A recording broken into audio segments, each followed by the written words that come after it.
IMAX login confirmed. Welcome to the Lodge. You've accessed the Lodgecast experience. Warning, warning. Dangerous spoilers ahead. Enjoy.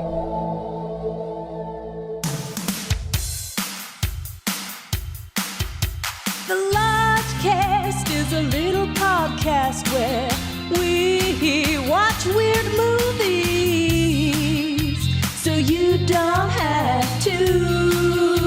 The Lodgecast, baby. Lodgecast, gonna smoke grass. Lodgecast, listen movie pass. Lodgecast. We're gonna watch some crap. Lodgecast. And then the Lodge Master chats. With Lucas and Bishki. Episode 119, The Matrix, Resurrections.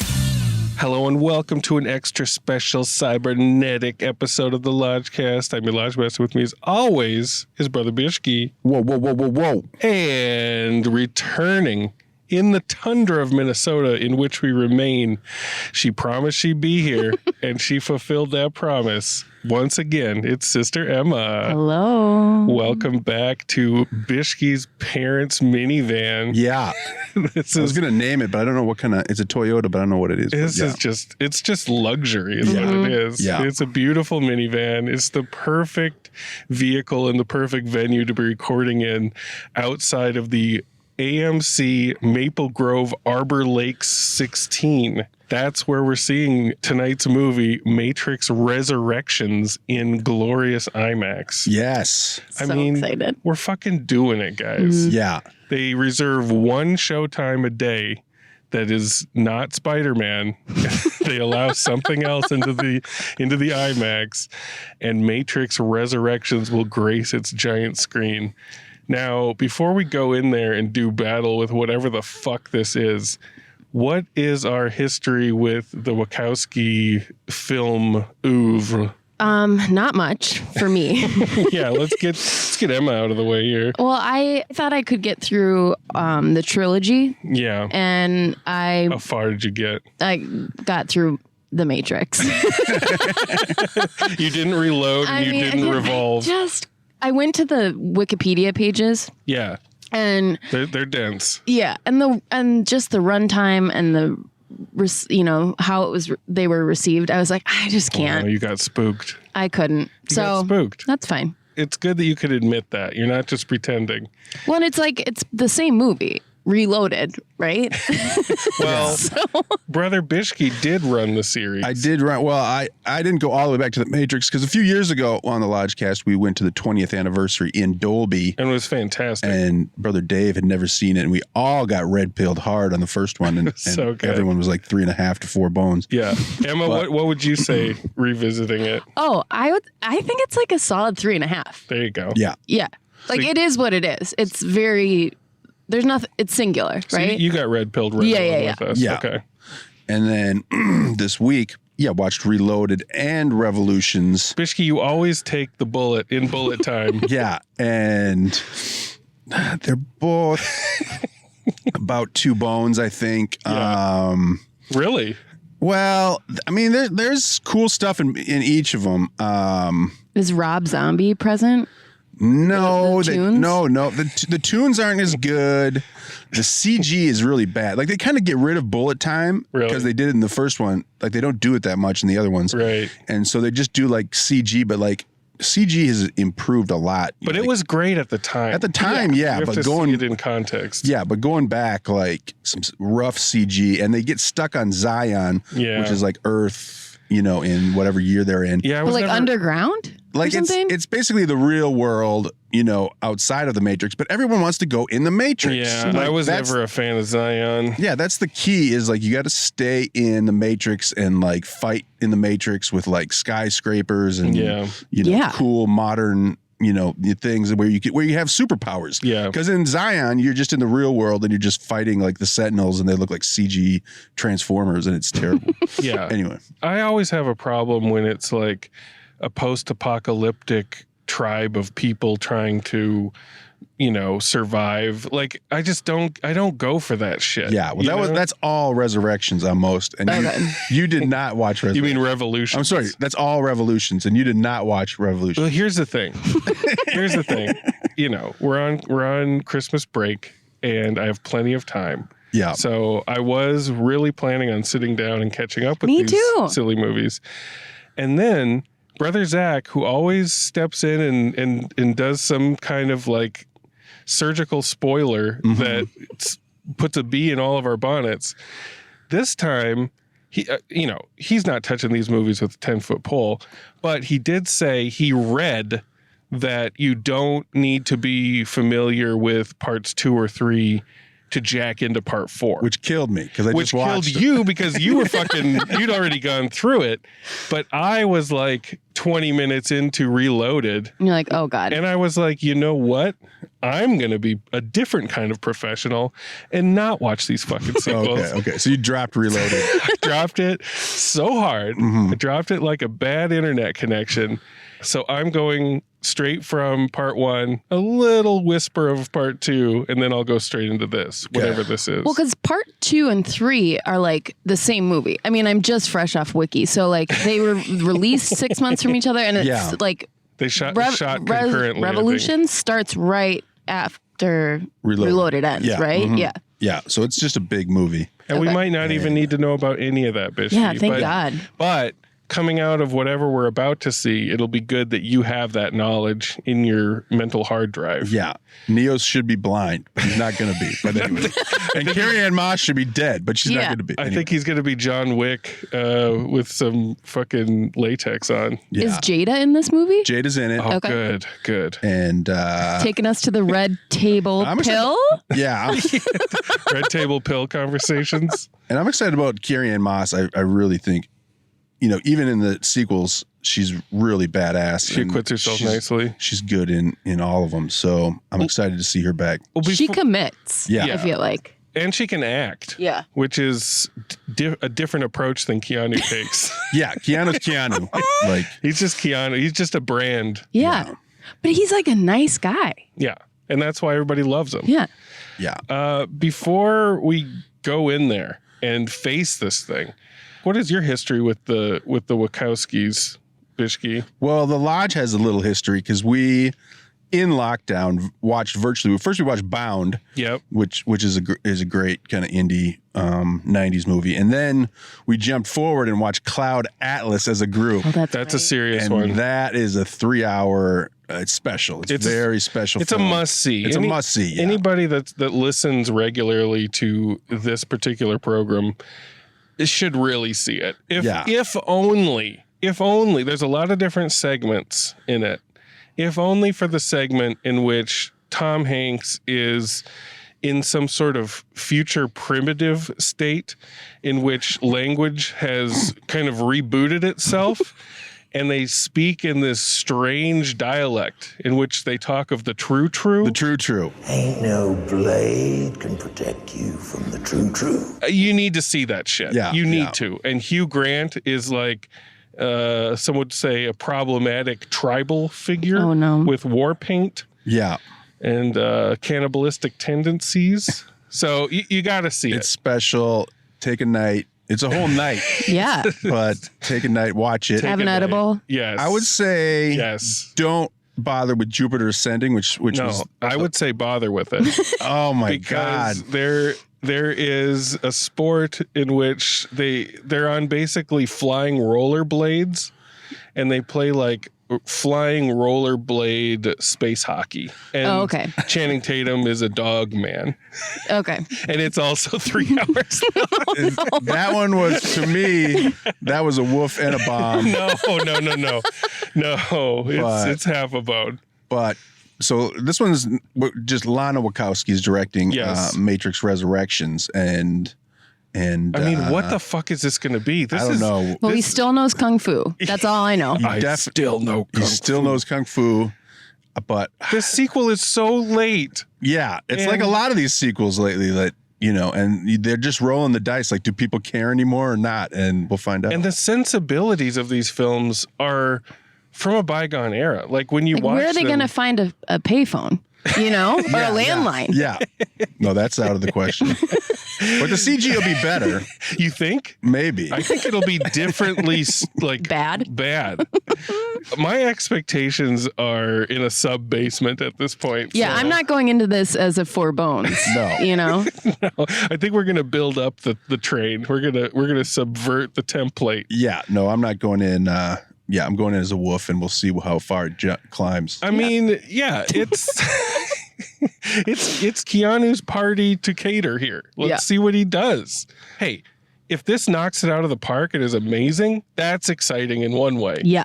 But if it is so out to lunch that you just can't believe it got made and is playing in a multiplex right now on the biggest screen in said multiplex, that is what I'm also looking for. I feel like that's what we're going to get. Like, we need one or the other. I don't care for middle of the road. Ground. The only way this can disappoint today is if it walks right down the middle, and I don't think any of the people involved are capable of doing that. No. So let's hit MacGuffins and fucking take in this wall of imagery and sound and come out the other end and report it back.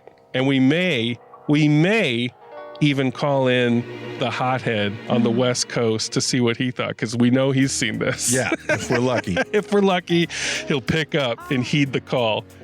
Love and light, y'all. Love and light. And it's a world that man can eat at all. When things are big that should be small. Who can tell what magic spells we'll be doing for us? And I'm giving all my love to this world, only to be told I can't see, I can't breathe, no, my will be.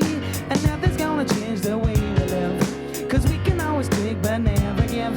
And now the things are changing for the worse. See, whoa, it's a crazy world we're living in, and I just can't see that half of us immersed in sin is all we have to give these futures made of virtual insanity. Now always seem to be governed by this love we have for useless twisting of that new technology. Oh, now there is no sound, but we all live underground. Virtual insanity is what we're living in. Oh my God, we just got back from being clobbered over the eyeballs with zeros and ones. Oh my God. Binary of it all. We got blue pilled. We got blue pilled. We got blue pilled. We got red pilled. We got purple pilled. I just had one thought exiting the theater, just kind of a spacey, spur of the moment thought, not Kevin Spacey, like spacey, space case, space cadet.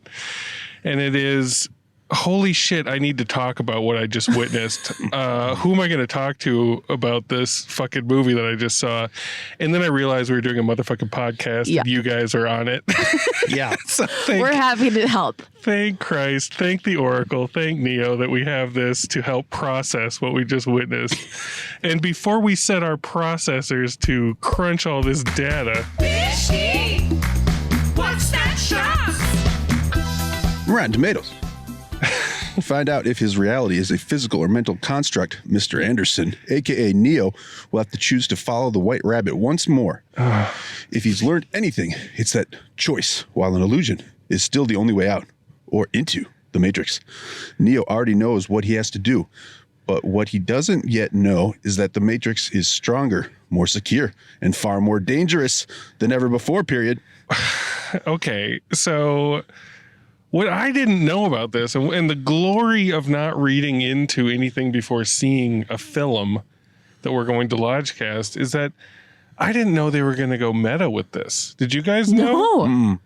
This movie, when they introduce Keanu, he's a game developer, and the first 3 matrices are actually video games that he designed. Yeah. For the Warner Brothers. Yeah, because Warner Brothers has him on the hook. For Warner Brothers games. I had no clue that was the setup for this. I mean, okay, that's fine. Is it? Well, okay. It's fine, but the Matrix movies and the whole Matrix aura is so sincere that you can't really do a Wes Craven's New Nightmare and be like too winky about it because everything is so earnest. Right. Yeah, the comedy wasn't landing very much. No. Like the parts we were supposed to laugh at, I was not. Yeah. Right. Because it's so obvious. It feels like a sci-fi original film. Yeah. And part of that had to do with just the very outdated kind of 90s stabs at humor, you know? Mm-hmm. And also just the look of it. Like the look of it had a very video look. It almost looked like it was maybe shot in 120 frames and then down converted to 30. Like some of the motion had that look to me. So it kind of looks like, you know, when your parents have their TV on all the defaults, like the soap opera mode, where it's not Gemini Man, but it's not Gemini Man, but some of the shit is on that. Like I kept reaching for the remote to turn it off. Yeah. You know, like reality, motion smoothing, reality creation, all that shit. So I can only imagine what this is looking like on people's televisions over this holiday weekend. Like, oh, holy shit. But back to the setup, that came out of the blue. He's a game developer, and the first 3 movies are games. I immediately thought to myself, how do you play those games? I wanted to see someone playing those games. Yeah. Because they reference them and they show quote unquote clips from the games, but they're just showing clips from the first 3 movies. Yeah, what does that system look like? I mean, I guess he was playing like an Oculus at one point. Yeah, like, but how? Shot. But how? Again, how do you do that? Yeah. How do you play those movies? Like, do you have different outcomes? And if so, why aren't people talking about all the various outcomes they get when they play the game? Like, that showed a fundamental lack of real follow through as to like really selling that they were video games. Right. Yeah. They didn't have to be. Like this could exist without that. Yes. It could just be like, well, I don't know. I don't know. I think they made that as a simulation for Neo because contrary to what Zach says, the sequels do play into this, and there's many flashbacks to the sequels. Oh my god, there's so many flashbacks, and there's flashbacks to all 3 movies. Yeah, little inserts, but yeah, I mean, I'm definitely glad, light on the revolutions. I'm glad I got to familiarize myself with Zion because we go back there, but we don't have to go there yet. But I mean, once again, the stuff that takes place in the city, the Matrix, is infinitely more interesting. Yeah, like it's infinitely more watchable. Where he's waddling around in his in his game developer suite. And we meet very briefly. They do a brainstorm session because they're tasked with making Matrix 4, the video game. And they have their little winking inside jokes there. We see Christina Ricci out of the blue. Yeah. What? Did you guys know? Very thankless role. Did you guys know she was coming in? No. Nope. And she has 2 lines and then she is out. She has a haircut that suggests she's going to be in it much longer. Yeah. I was going to say it was very Hunger Games or something, like the Capitol. Or she was very heightened. And then all these other jokers on the development staff were so like lame, like extras in some like hackers sequel, straight to video sequel. So she's there. There's a great montage as they're developing the game. A little White Rabbit remix. Oh my god. I always say you can't fucking use that song anymore. You can't use White Rabbit anymore, but they keep doing it. Yeah. But this movie at least did kind of a dub remix of it where they drop out some of the lyrics. Repeat them. But I don't think it wasn't not cool. It wasn't a touchdown. Yeah, it wasn't a slam dunk. Well, part of it too is the music needed to be way louder in that theater. Yeah. The music was muted. And that's like the whole thing with the Matrix. It's just like loud bass in your face. You gotta turn it way up. Yeah. And this was being very Minnesota gentle. It was IMAX light kind of. IMAX light. Maybe they turn it up in the evening shows, but the afternoon they turn it way down. Or they have everything calibrated for Spider-Man, which is probably more accurate. Yeah. So Neo's trying to figure out, if everything's real or if he's caught in a simulation again.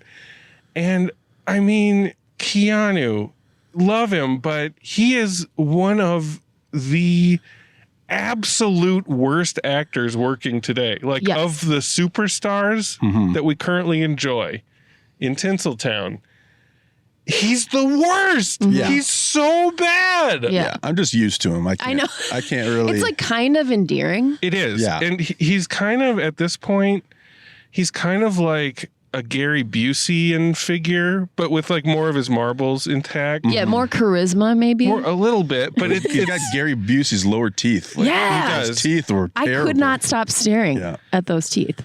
I'm not going to judge his teeth, but I will say you guys aren't wrong. And he does seem like he doesn't really know what's going on around him, but the filmmakers were able to explain enough to him that he can get the words out. Which kind of feeds into his character in the first half hour. Because he's confused. Confused, he's anxious, he doesn't know what the hell's going on. But and he's taking his blue pill every day. Yeah, he's popping blue pills. But his acting is so bad that you kind of believe that Keanu himself doesn't understand the movie. He didn't really cross all the T's and dot all the I's in the script department. He doesn't really know what's going on. Right. And that is unintentionally hilarious. Like, I was laughing pretty consistently through the first 40 minutes or so because he runs into Trinity, who is now Tiffany, who is just like this mom that comes into the coffee shop. Like a soccer mom. A soccer mom that also happens to work on motorcycles in this crazy like warehouse in her free time. And she's married to this dude named Chad. Yeah, throwing out some internet slang. Some internet slang. And all that acting is really funny. Like, it just seems like it's of a different time and it's of a different sensibility. And that's why I kind of loved it. That's why I was kind of rooting for it at this point. Yeah. And I'm like, this is just fucking funny. I was liking Carrie-Anne Moss. Like, she's a good actor. Yeah. Yeah. Like throughout, but she disappears. Yeah. And when she sits down with Keanu, it's like Anthony Hopkins working with like Justin Bieber or something. It just, you can almost see it in her eyes where she's like, what? I know he's Keanu, but what? Like, what am I acting opposite of right now? Yeah. All that scene did was make me want to have a cup of coffee. Yes. Like, there was nothing else to it. They were fetishizing that coffee pretty much. Oh, yeah. Throughout. There was a lot of coffee. You're right. So I guess we need to talk about Morpheus. Which I didn't know that Lawrence was not going to be it. Fishburne, his fish dip, he's out. So you just make a new character, but no. No, he's absolutely not. It's the new Candyman as Morpheus in kind of another thankless role because he pretty much only appears to reenact scenes from previous movies, and he says as much. He's like, I'm trying to appeal to your nostalgia to get into your head. Yeah. Over and over and over. And then after a certain point, he just kind of appears as an exomorph. Is that what they? No, that's from Aliens. Exo something. It's like those things that you put your hand in. And like the nails. With the needles. Yeah. But he's made of little magnet shards that kind of come together and appear humanoid. And why? Well, I guess they kind of acknowledge that Lawrence Fishburne Morpheus is dead. Yeah. And he's like But that didn't stop Neo or Trinity. Right. No. The original flavors. Yeah. No, to look exactly like they look. Even though their real form, as you see in reflections, are hilariously not them. Right. Oh, that was going to be my salad dragon. I think. Yeah, sure. Why not? You could throw a dart at this movie and hit a salad dragon, so why not?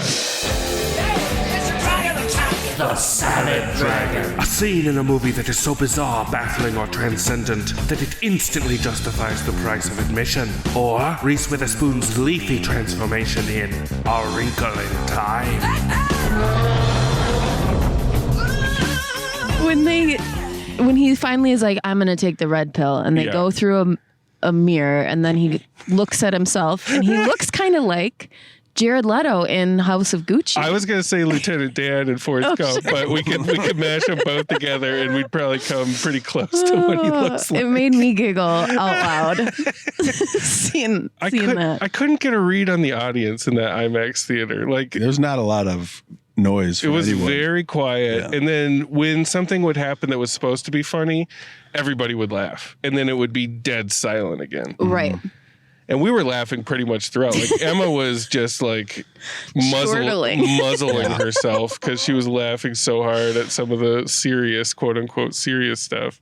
Well, and to be fair, nary a mask in sight. No in mask. This theater. Oh, Jesus. Yeah. But a dad was lecturing his kids about washing their hands better. That's true. I was like, I don't know if you quite understand how this works. Man, yeah. Yeah. It was worrisome. I had my N95 on. I was blocking Omicron bullets. Yeah. Yeah, we Bullet were time? Yeah, it was Omicron bullet time in there. Yeah. We were dodging them all. Knock on wood. Yeah. So Neo gets red pilled and he ends up in this city, futuristic It's city. basically Zion, but it's called Io. Io. And this whole time we're like, where the fuck is Jada Pinkett Smith? And you know, sometimes you want something so bad, and then when you get it, you realize that's not what you wanted. Yeah. Yeah. And 60 years has passed. 60 years has passed. Old age and scar makeup hath been applied liberally to Jada's face. Yeah, that face was not moving. Yeah. And she, man, the movie just hit a brick wall. Oh, man. When she showed up. Mm-hmm. I mean, so much philosophical mumbo jumbo. So much mumbo jumbo. And when the whole movie basically hinges on Neo wanting to get back with Trinity and, you know, just knock boots one more time and rule the world. Like, why do you need all this extra shit? Yeah. Why do you need to bloat the runtime? Why do you need to have the story and the momentum hit a wall and then just keep sliding down that wall? For a good hour and a half. Oh, my God. What the fuck was that? Oh, man. Like, you know, grounding the troops. And I mean, none of it mattered. No. It would make more sense to you if you watch Reloaded and Revolution. Oh, okay. but I won't recommend doing that. No. So, yeah, like, just imagine, okay? Imagine, if you will. This is going to air way after Christmas time, but put yourself back in your Christmas boots and imagine you sit down. It's on HBO Max. You turn on HBO Max. Yeah. And you're like, oh, here's something everybody can agree on. A brand spanking new, shiny new Matrix movie. Matrix Resurrections. Maybe your family puts on Revolutions first accidentally. Yeah. They play it for a while. And then they're like, this doesn't seem new. So they put on this one and they say, it still doesn't seem new, but he looks like John Wick. So this must be the right one. Oh, there's How I Met Your Mother guy. Yeah. Doogie Howser, man. So imagine once they get to Io, how many dads are dropping off? Yeah. How many moms are falling asleep in their wine glass? Yeah, it's lethal. How many kids are just on their phones? Like maybe on a phone and an iPad at once, trying to get away from this movie. Like 3 screens deep. Yeah. To avoid it. We had an IMAX screen in our face, and I was trying to avoid it. I was like, oh, how do I get out of here? How much time is left? Like, if I have to hear them talk about why the sky is whatever, and there's just no, it was so boring. It was so boring. So the movie finally kicks back into gear, sort of, when Neo jacks back into the Matrix and basically has to confront Tiffany. And through a series of daring do, they're either going to take her out of her pod hibernation once she gets red pilled, or they're going to keep her in the pod, keep her asleep, and kill Neo. Yeah. And it all comes down to a meeting in this coffee shop where he's going to ask her, are you going to take the red pill or are you going to stay asleep? And they think that she says no, but we all know she's going to say yes. And she fucking red pills hard. Everybody gets in a big Donnybrook in the coffee shop. And I mean, what were you guys feeling during that? Were you back on board, or were you so asleep after Jada's soliloquies that you couldn't get back in? No, I got back in a little bit. I mean, the effects, I think, in the motorcycle chase. The motorcycle chase was good. It's come a long way. Like, you compare that to the semi-truck stuff in Reloaded. Yeah. This is much better. But and they basically weaponize all the people in the Matrix. The human bombs was Oh my God, great. That's another salad dragon. Yeah. Double Dragon. That tickled me. It's great. It's very M. Night Shyamalan, The Happening style. They're riding on this motorcycle. Trinity's driving it, but Neo's just kind of doing like a Harry Potter force pushing away all bad projectiles. The swarm. Yeah, and they're swarming him, and there's a great the human bomb part that is the salad dragon kicks off when this random dude wakes up in his bed, and the woman that he's with is just like, "What are you doing? What are you doing?" Ah! And she watches him jump out the window, and people from these high rises are just jumping out the windows trying to dive bomb this motorcycle Head first. That's creative. Looks torpedoes. Great. Yeah. Like, this movie should be full of that shit. Yeah. You know? Nothing else in the action really innovated. No, there's some fight scenes in the middle that were just boring. Just John Wick's boring. And and the stuff where they went into extreme bullet time, they used this slow shutter speed shit that looked really bad. Yeah. Like, looked really PBS. And to just do like exposition. Like there was exposition. no. Oh God. And they've already done that shit where somebody fires a bullet and then you stop time and go over and swat it away. That's been done to death. Zach Morris does that, you know? Like Zach Morris innovated. Yeah, Neil Patrick Harris got really on my nerves once he turned villainous. Like, he would go on these 5-minute like monologues, and it just. Well, here's the other problem: the baddies, Neil Patrick Harris and what's his name, John Goff Smith. Whoever plays Smith. Yeah, the guy from Hamilton. Yeah. Okay, something Goff. They're not threatening. They're kind of just winking and smiling at Neo the whole time. It's not. Yeah, they're just snarky and. It's no Hugo Weaving. Weaving. No, he's scary. He means fucking business. Yeah. These guys are just kind of playing around. You know. He kind of looks like one of the Winklevoss. Yeah, brothers. Army Hammer. Yeah. Very Army Hammer-esque. He might have been a little more intimidating, but he's long guy. But just because he's kind of scary in general. Yeah. So we get this big motorcycle scene. And they're like working in a well. Like she's doing all the. It felt very Ocean's 11. Like I'm going to tell you the plan while the plan's happening. Yeah, it's Ocean's but 11. We're going to look in the well. Ocean's 11 by way of hackers. God. Yeah, that's what it is. And you just don't care about this new crew. There's Bugs, who is named after Bugs Bunny. And at one point she asked the doctor, "What's up, Doc?" I think we were supposed to really think that was cool, but I don't know. And then all these other interchangeable... Anyone remember the robot names? There were some funny ones. My God. Sabebe. Yeah. Sabebe was the one I could really remember. I hope they make a toy out of Sabebe. They use the Sentinels. They've domesticated the Sentinels. You see Keanu react. He's like, "Oh, can I ask it something?" It's like Sarah Connor seeing the Terminator in Terminator 2. He's like, "Oh." And then there's one that looks like a combination of like a steel eagle and dolphin hybrid. Yeah, kind of Pokemon style. And I kind of Avatar. I don't know. I kind of wanted to see more of that guy, or like have Neo ride him or something. I mean, all the other ones seemed so like Rust Bucket, you know, and that one was like really beautiful, and I didn't know that one was why. Regal. Yeah, Regal Eagle. After Neo and Trinity reconnect and kiss and get back together, they pay Neil Patrick Harris a visit, and I didn't know if the movie was ending or if it had another hour. Yeah. You leaned over and you said, this might have another hour. I could easily see that happening. That scene was so unnecessary. Dumb. That should have been at the end of the credits. Yeah. That kind of shit. Yeah. Setting up the Matrix universe. Yeah. But it was the end. It was the end of Matrix Resurrections. And then they go flying off into the sky. Yeah. Those two. They just fly off. I wanted Christina Ricci to come back. Maybe the credits are still going and she's doing something at the end right now. We could run back. I'm going to go on HBO when I get home. Yeah. See if I couldn't sit through the credits. See if Ricci returns.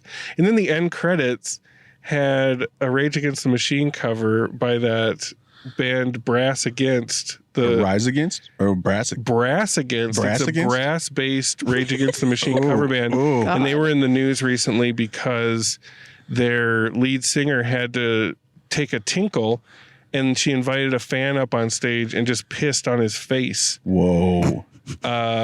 If you're adventurous, I recommend you Google Brass Against Piss. And it is, at first you're going to be like, Matt, why are you making me watch this? It's not too offensive, because she squats over him and it's just kind of a little stream, but then she fucking locks in and it's like a fire hose shoots down his face. This like live leak? What site do you use? It was everywhere. Oh, gross. It was every leak. It's amazing. So that's more exciting than the vast majority of Matrix Resurrection. When she hits that stream, you're gonna go, whoa, and it's gonna blow your mind.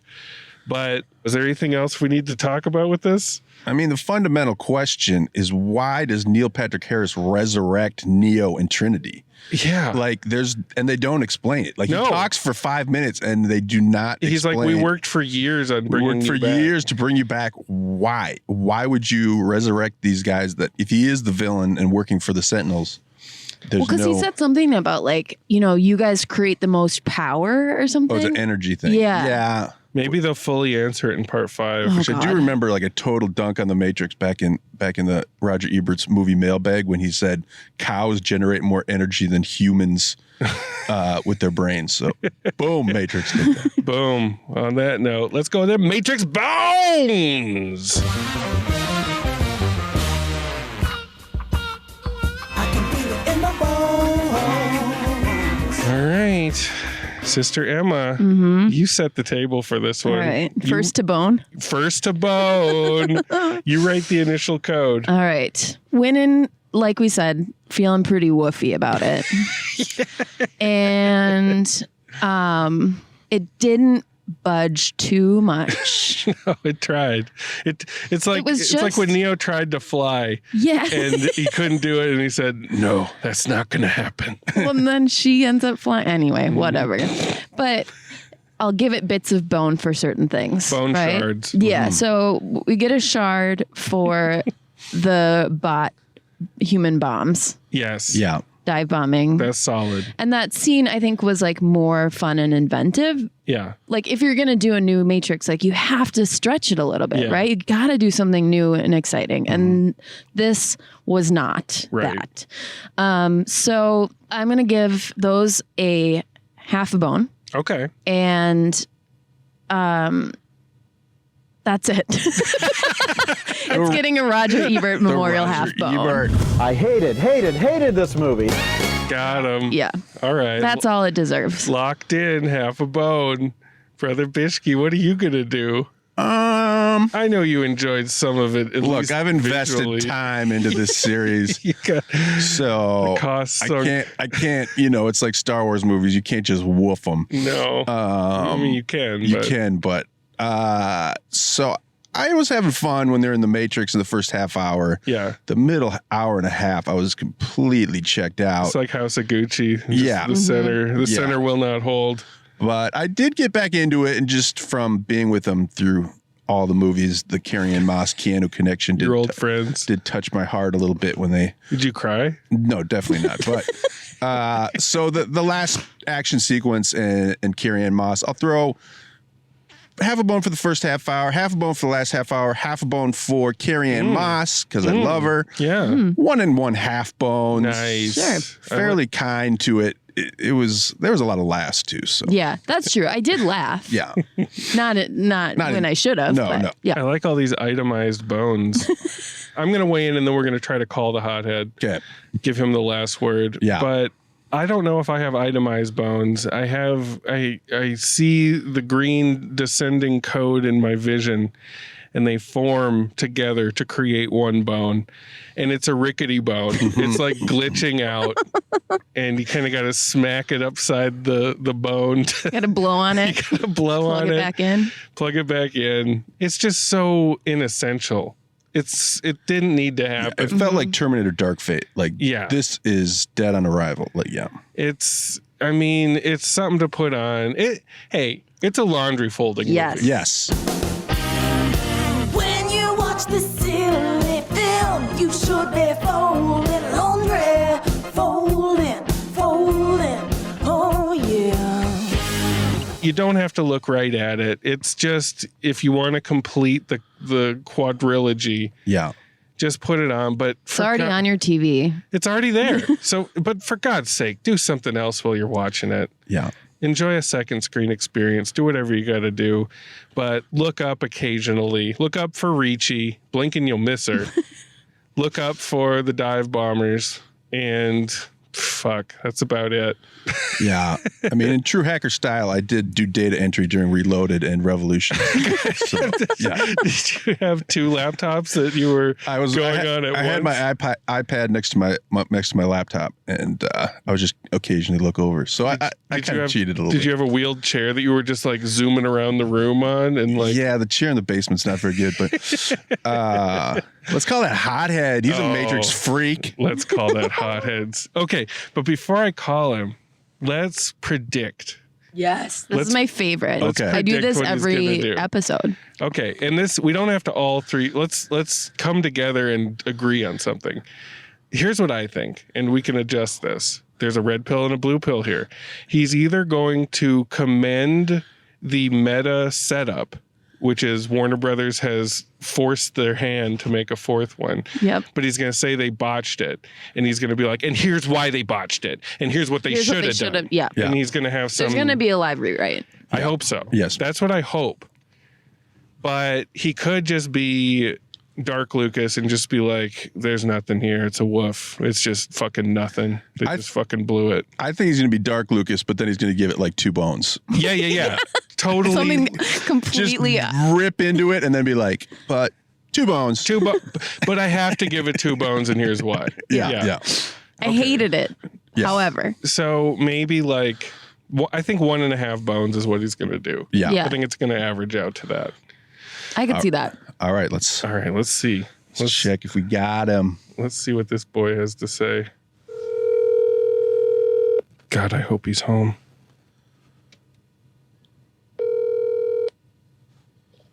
Hothead landline. Flawless. Hothead, we've all rendered our bones and we've predicted what you're going to say. First off, great to have you on telephonically. Yeah, hi, brother Lucas. Is it the Edge or we're in Bishki's parents' minivan. Oh, nice and cozy, nice and comfy. Yeah. So you saw Matrix Resurrections. I did at the Burbank 16 IMAX in laser. Ooh, we saw it in IMAX in regular. So regular. So, just fucking take it away, man. Let us know what happened. Yeah, so I saw a Thursday morning matinee first showing of the day because I guess all other showtimes were Spider-Man No Way Home, so I had to make do.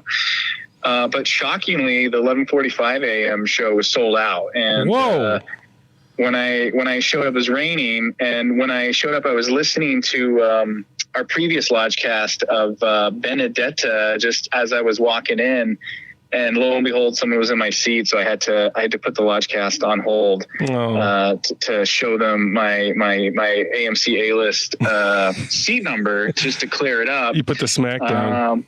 And so it was funny when the movie started, they played a bunch of new trailers, and one of the trailers was Michael Bay's Ambulance, and when the trailer was done playing, instead of the next trailer playing, it was Michael Bay's Ambulance playing again. Ooh, you got a bonus. A little deja vu. Like a glitch in the Matrix, if you will. And when finished playing the second time, some gentleman down in front was like chanting, "One more time, one more time." Classic Burbank.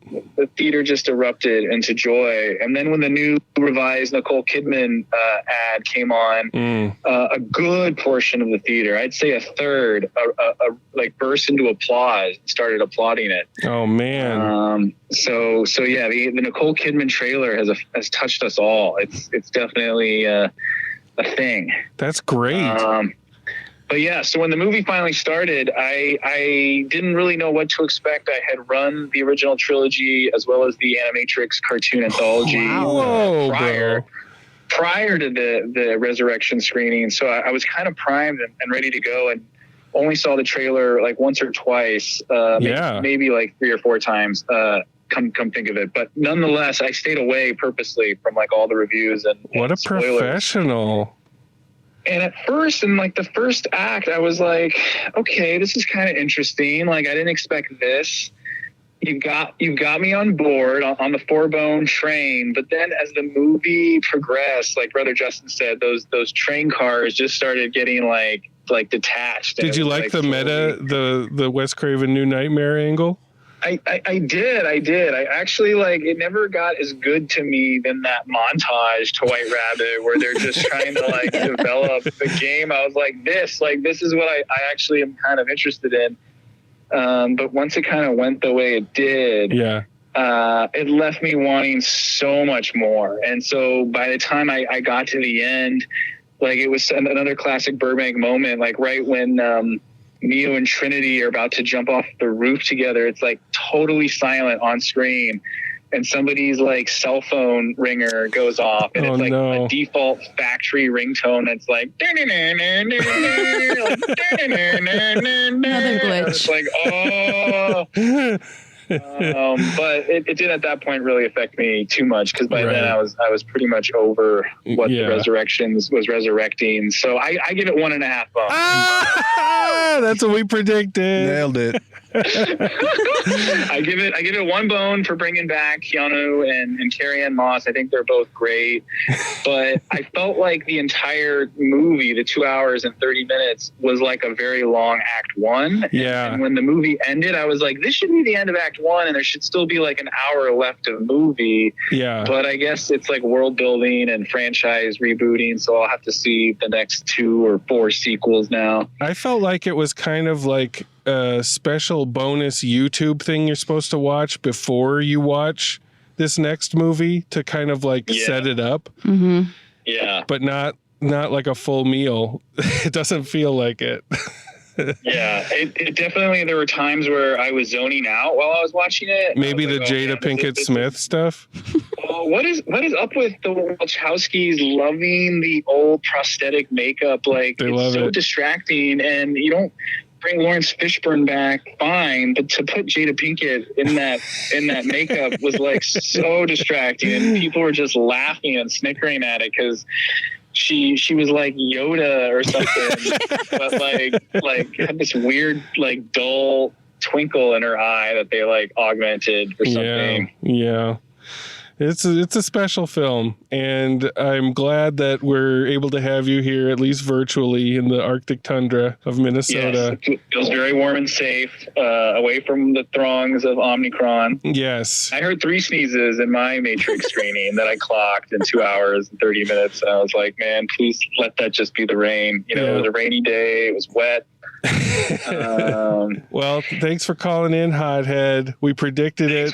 Thanks for reaching out. I miss you all. I very much look forward to seeing you in the new year, and I wish you all a very happy Lodgecast New Year. And to all the listeners, we wish you the same. That's Matrix Resurrections, y'all. Thank you, Sister Emma, for coming all the way out to Maple Grove to see this thing. It's starting to a blizzard out there, so you better hightail it back. Gotta get home. Love and light, y'all.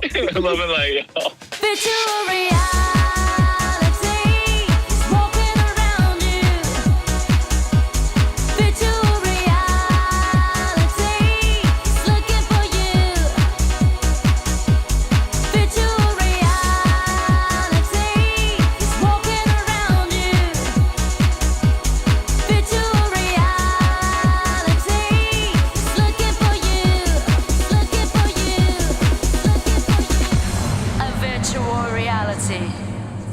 loud bass in your face.